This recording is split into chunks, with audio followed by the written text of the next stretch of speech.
Automated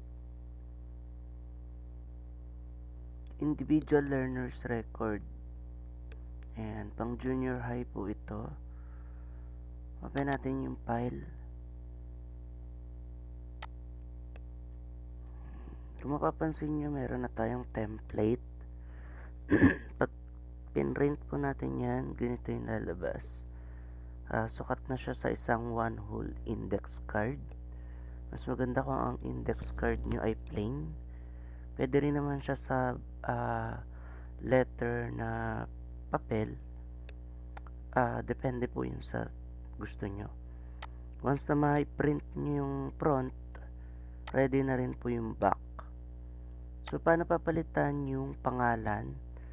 Meron po siya ditong scroll, o kaya pwede nyo i-type yung control number.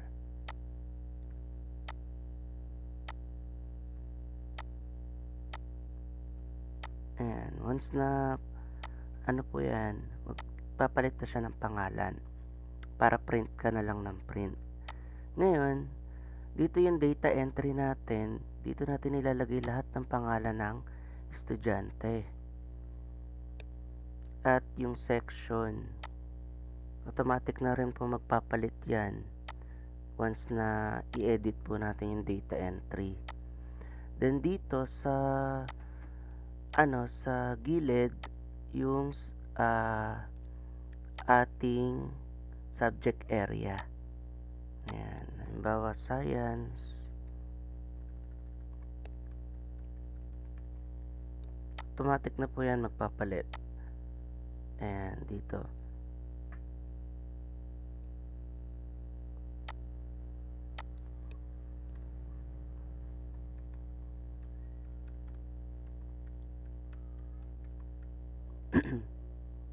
Halimbawa, palitan natin ng 8.